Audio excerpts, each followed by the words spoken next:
अस्सलाम वालेकुम। आज हमारे साथ हैं डॉक्टर हमास। इनसे हम डिस्कशन करेंगे कि जब हमारे पास पेशेंट ऑर्थोडोंटिक ट्रीटमेंट के लिए आता है तो हम उसको इनिशियली डायग्नोस कैसे करते हैं, और डायग्नोसिस की डिटेल में वो आपको सारा सिखाएंगे। और उसके बाद हम उसको ट्रीटमेंट प्लान करके उसकी ट्रीटमेंट कैसी। ये हमारा ट्रीटमेंट प्लानिंग की जो प्लेलिस्ट है उसकी वीडियो 1 है। आज हम इनिशियल जो है वो स्टार्ट करेंगे कि जब पेशेंट आए तो हम शुरू में उनको किस चीज़ों को देखते हैं। जी, डॉक्टर अमास बताइएगा कि इनिशियली जब हमारे पास पेशेंट आता है, उसको हम कैसे डायग्नोसिस करते हैं? तो जब हम ऐसा पेशेंट जिसने ऑर्थोडोंटिक ट्रीटमेंट करवानी होती है उसको फर्स्ट टाइम देखते हैं, तो हमारे पास बेसिकली 3 ट्रीटमेंट मोडालिटीज़ हैं जिसके अंदर हम उसको मतलब 3 में से किसी एक में आप उसको जो है वो अलॉट करवाएँगे। तो जो बेसिक 3 मोडालिटीज़ हैं वो हमारे पास ग्रोथ मॉडिफ़िकेशन के साथ हैं। सेकंड हमारे पास जो उसकी मायोक्लूजन है उसका कैमोफ्लेज है। और थर्ड जो हमारे पास ट्रीटमेंट मोडालिटी है वो है ऑर्थोग्नेथिक सर्जरी। अब आपने पेशेंट देखने के बाद किस तरह डिसाइड करना है कि उसको किस मोडालिटी के अंदर आपने जो है वो अलॉट करना है। तो उसके लिए सबसे पहले तो आपको ये पता होना चाहिए कि पेशेंट की ग्रोथ इस वक्त हो रही है जॉज की, बोन्स की, या ग्रोथ ओवर हो चुकी है।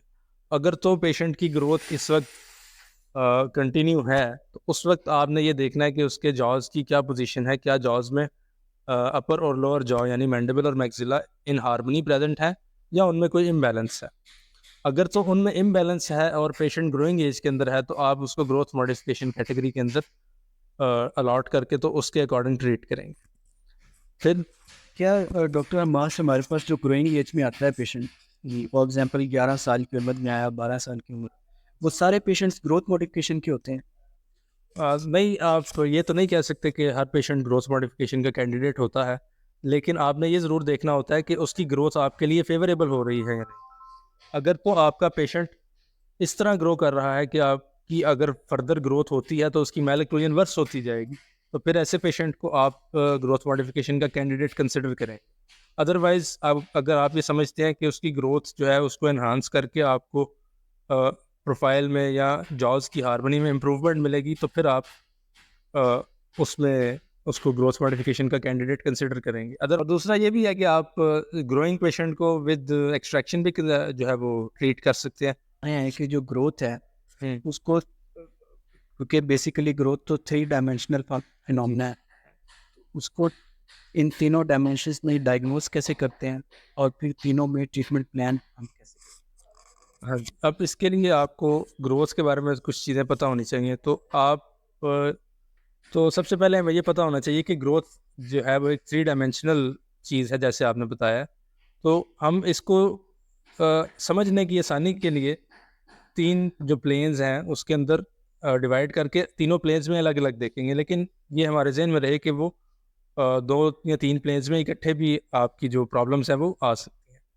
तो सबसे पहले आपके जो 3 प्लेन्स हैं वो सबसे पहला आपका ट्रांसवर्स प्लेन है, सेकंड आपका सैजिटल या एंटेरोपोस्टीरियर प्लेन है और थर्ड आपका वर्टिकल प्लेन। हैं? आप ये कह रहे हैं कि किसी पेशेंट में सिर्फ ट्रांसवर्स प्रॉब्लम हो सकती है हुँ। और उसका सैजिटल और वर्टिकल नॉर्मल होगा, हाँ, और ये भी पॉसिबल है कि किसी पेशेंट में ट्रांसवर्स प्रॉब्लम भी हो, इसके साथ सैजिटल प्रॉब्लम भी हो, हाँ जी। और कोई एक ऐसा पेशेंट भी हो सकता है जिसमें ट्रांसवर्स, सैजिटल, वर्टिकल तीनों तरह की जी, प्रॉब्लम तीनों। ठीक हो। जी, हम इस वक़्त ना इसको ब्रेक डाउन करके एक-एक करके देखेंगे ताकि हम इंडिविजुअली ये देख सकें। जब पेशेंट को देख रहे हों, इवैल्यूएट कर रहे हों, तो हम आइडेंटिफ़ाई कर सकें कि ये वाली प्लेन्स में इस जॉ के अंदर प्रॉब्लम है। हुँ। उसके बाद आप जब ऐड कर लेंगे तो आपको पता चल जाएगा कि इस प्लेन्स में इस जॉ के अंदर प्रॉब्लम आ रही है। अब सबसे पहले हम मैक्सिला की बात करेंगे, उसके बाद हम मैंडिबल की बात करेंगे। अब मैक्सिला के अंदर आप ट्रांसवर्स प्लेन की बात करें सबसे पहले। ट्रांसवर्स प्लेन में हमारे पास 2 सिनेरियोज़ हो सकते हैं। अब अगर आप इसको ज़ूम कर लें, या तो आपका मैक्सिला टू नैरो होगा या फिर टू वाइड होगा as compare to the normal size. अब अगर आपके मैक्सिला के अंदर ट्रांसवर्स प्लेन के अंदर इनमें से कोई एक प्रॉब्लम है तो वो क्लिनिकली कैसे नज़र आएगी?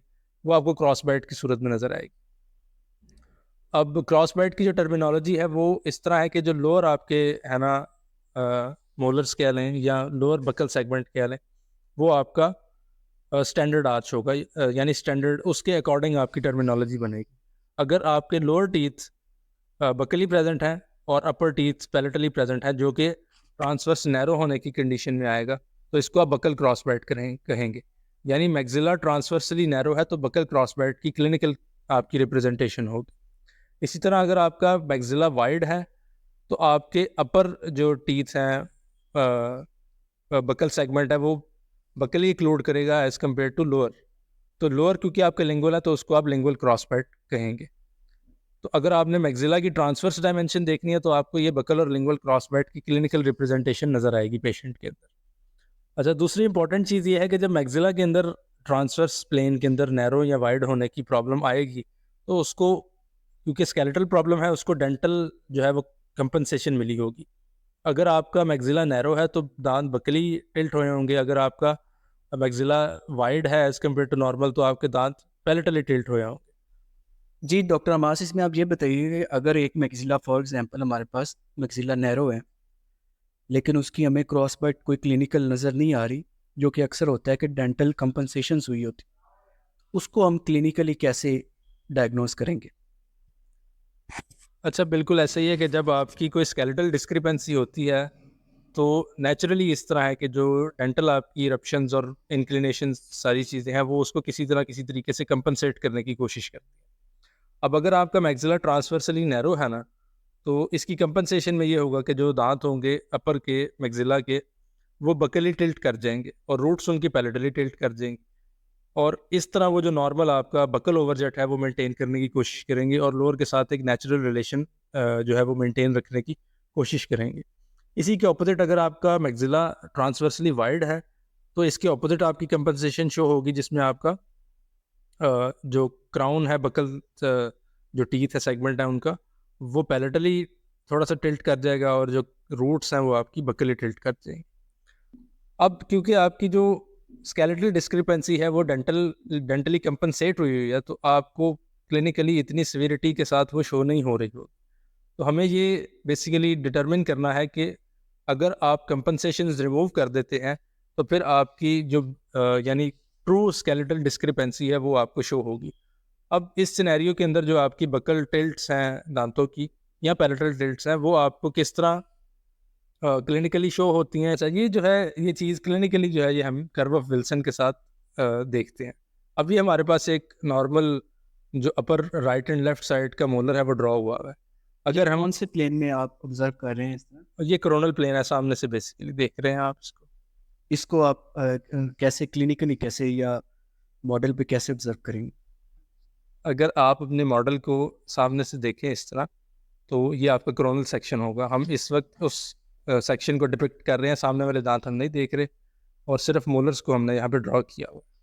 अब अगर आप buccal cusp of the right side of the molar से left side of the molar का बकल कस्प पे एक लाइन ड्रॉ कर लें तो जो इनके पैलेटल कस्प्स हैं वो या तो इस लाइन को बिल्कुल टच कर रहे हों या फिर 1 मिलीमीटर जो है इससे अबव होने चाहिए। ये आप हमें नॉर्मल कर्व ऑफ विल्सन बता रहे हैं। हाँ जी।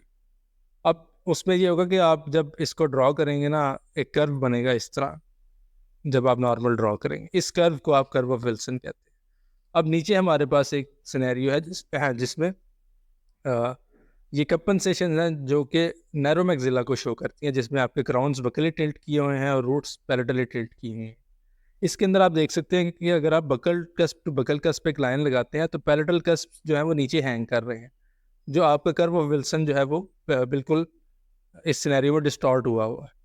तो अब आपने ये करना है, जब आप एवेल्युएट कर रहे हैं तो ये अज्यूम करना है कि ये दांत जो है इनका कर्व ऑफ विल्सन नॉर्मल है, यानी ये नॉर्मल इंक्लिनेशंस के ऊपर पड़े हुए हैं। उस सिनेरियो के अंदर आपने देखना है कि अब आपकी क्रॉस बाइट कितनी डेवलप हो रही है और वो आपकी ट्रू स्केलेटल डिस्क्रिपेंसी बताएगी कि आपका मैक्सिला इन इटसेल्फ स्केलेटली कितना शॉर्ट है या वाइड है।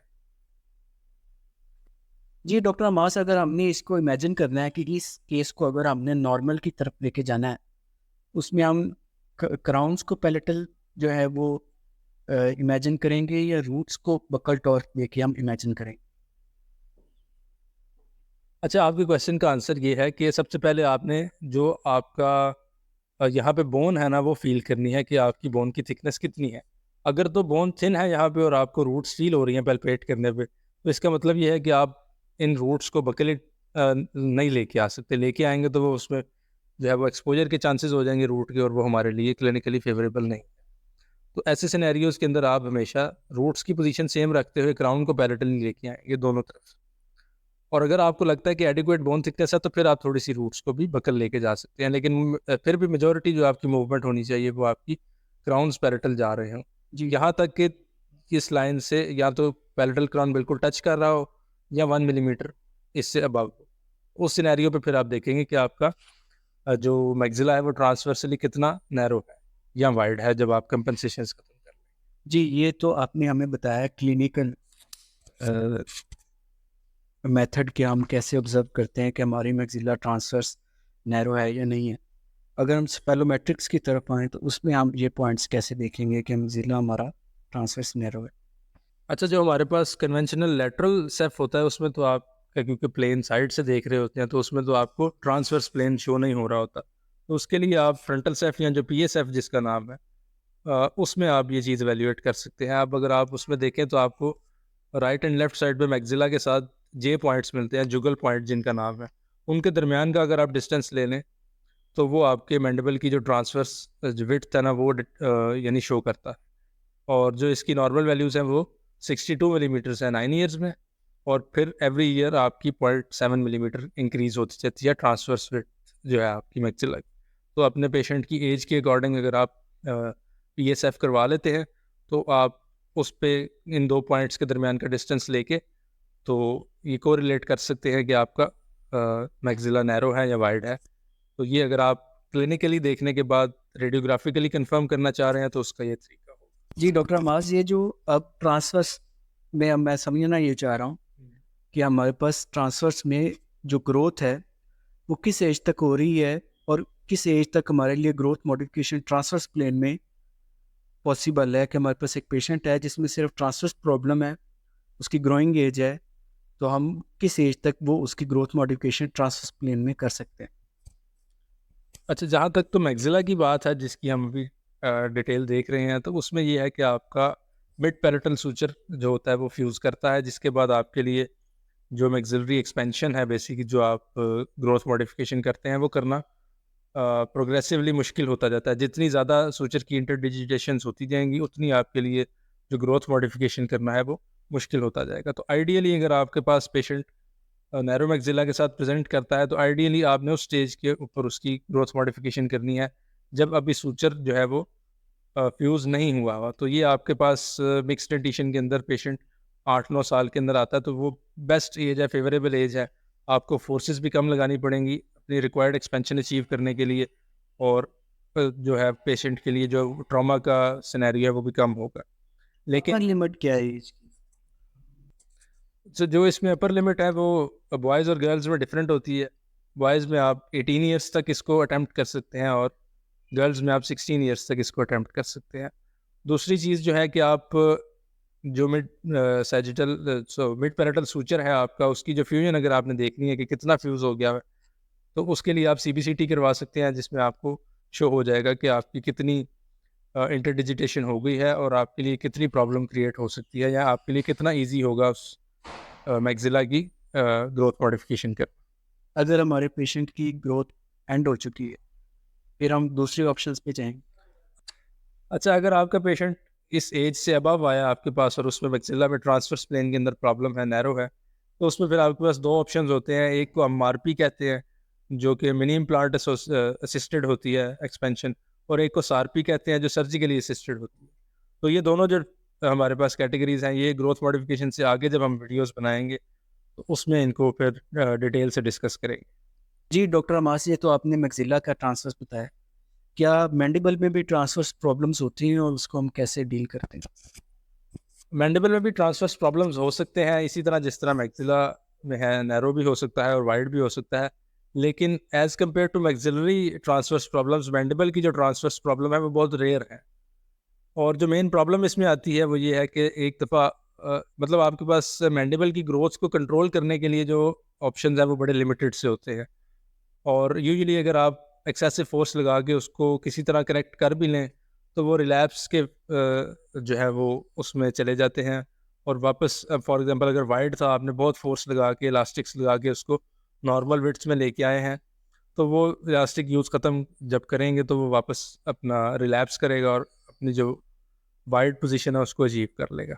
जो नैरो मैक्सिला है उसके लिए आपके पास डिफरेंट ऑप्शंस होते हैं।